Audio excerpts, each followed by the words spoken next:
तो करदम जी ने कहा, देखो जी विवाह तो हमने कर लिया, कर रहे हैं, लेकिन एक शर्त है, एक संतान का मुंह देख करके हम वन में भजन करने चले जाएंगे। महाराज मनु ने कहा, कोई बात नहीं है, भजन करने चले जाना।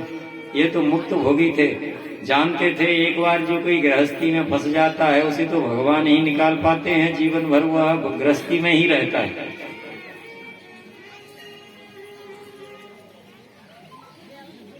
महाराज खेत के पेट के चपेट के 3 तरह के बाबा जी होते हैं। घर में भाई खटपट, चल बाबा के मठ पर। बाबा ने बताया काम तो कहने लगे हम तो रमते राम। बाबा ने लगाया धक्का तो फिर गृहस्थी पक्का। कई लोगों को आपने देखा होगा, पहुंच जाते हैं महाराज तीर्थों में, मंदिरों में, आश्रमों में, और जैसे ही वहां देखा, अरे भैया यहाँ तो एकादशी भी मनाई जाती है, भोजन दिन भर नहीं मिलेगा, अरे यहाँ तो सवेरे से शाम तक सेवा में ही लगे रहते हैं। गौ सेवा करो, संत सेवा करो, ठाकुर सेवा करो, गुरु सेवा करो, रसोई सेवा करो। महाराज गृहस्थियों से चौगुना काम। तो पहले तो कहा हम तो रमते राम, तो बाबा ने मारा धक्का तो फिर गृहस्थी पक्का। एक हमारे यहाँ संत है, वो कहते रहते हैं, तो जानते थे महाराज मनु कि करदम चाहे कितना कहें कि एक संतान का मुंह देख करके हम चले जाएंगे, एक बार गृहस्थी में पांव फंसता है तो फिर निकलना मुश्किल हो जाता है। हौसे फूले हम फिरे होत हमारो ब्याह, तुलसी गाय बजाए के देख काठ में पाए। करदम जी तो कुटिया में भजन करने लगे, मनु महाराज चले गए हैं, और यहाँ पर सीधे शादी के बाद समाधि में चले गए। आजकल लोग शादी के बाद कहाँ जाते हैं? पिकनिक मनाने, मौज मस्ती करने। अब बेचारे गांव के लोग तो नहीं जाते, शहर में देखो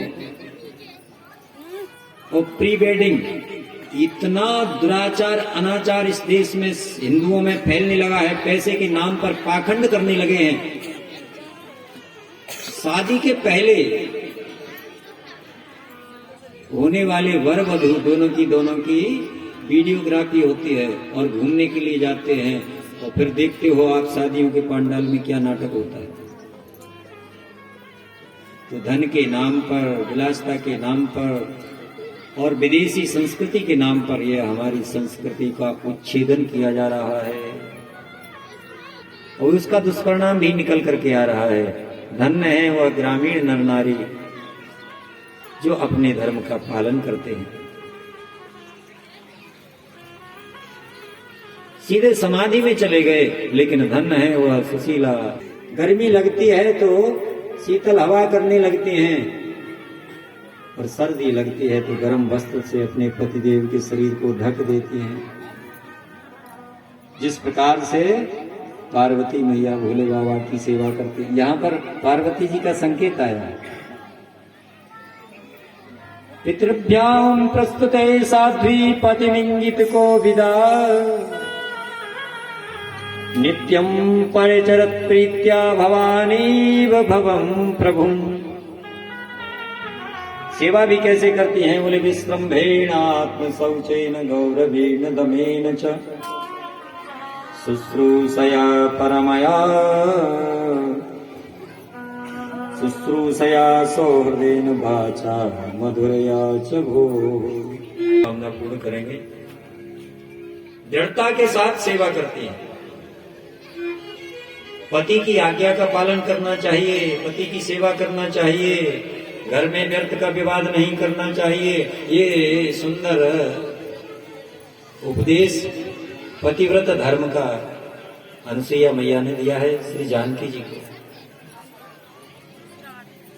जो पति की बुराई करती है, या पति का अपमान करती है, या पति से झूठ बोलती है, या पति, अब माताएं सुन रही होंगी, कह रही हमारे लिए उपदेश है का सब?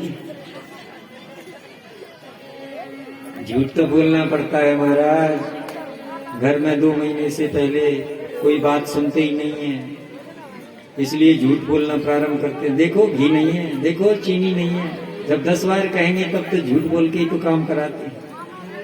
और आटा खत्म होने वाला है, तुमने कह दिया कि जिस दिन आटा खत्म होगा उसके 4-5 दिन पहले कहना पड़ता है, तब कहीं आटा पिसवा के लाते हैं।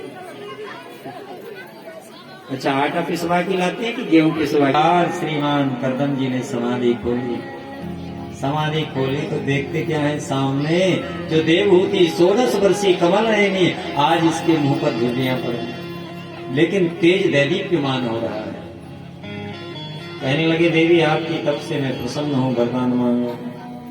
तुष्टो हम अतया परया च भक्त्या यो देहि नामयतीव स्वदेहो नावेक्षिता समिचिता चपितुम मदर्थे। आजकल के जो दंड लोग हैं, उच्छृंखल लोग हैं, अनाचारी लोग हैं, या विदेशी संस्कृति में फंसे हुए लोग हैं, वह इसके भाव को नहीं समझ रहे हैं।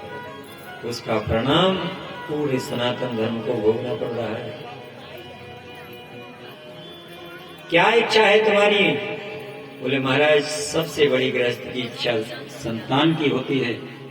जब हमारे आंगन में किलकारियां गूंजेंगी तो हमारा गृहस्थ सफल होगा। करदम जी ने कहा, चिंता मत करो। और सुंदर दिव्य विमान प्रकट हुआ, उसमें करदम जी और देवहूति विराजमान हुए। जैसे ही बैठे हैं, सुंदर सरोवर है, उसमें जैसे ही डुबकी लगाई तो दिव्य यौवन को प्राप्त हो गए। जैसा का तैसा स्वरूप पाया है। सैकड़ों वर्ष तक विहार किया है। इनके यहाँ 9 कन्याएं हुई हैं। अब तो करदम ने कहा, तुम्हारे पिता को वचन दिया था, एक बिटिया होगी तो मैं, एक संतान होगी तो चला जाऊंगा भजन करने। ये तो 9 बेटियां हो गई। उसी समय ब्रह्मा जी वहां पर आ गए। देवहूति मैया कहती है, कन्या तो पराया धन होता है। कर दिया है।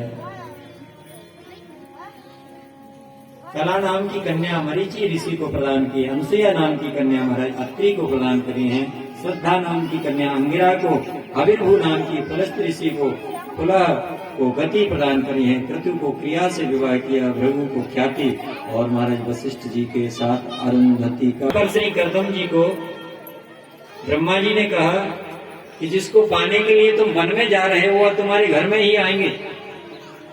तो कुछ समय बाद श्री कपिल भगवान के यहाँ पधारे। श्री कपिल भगवान की जय।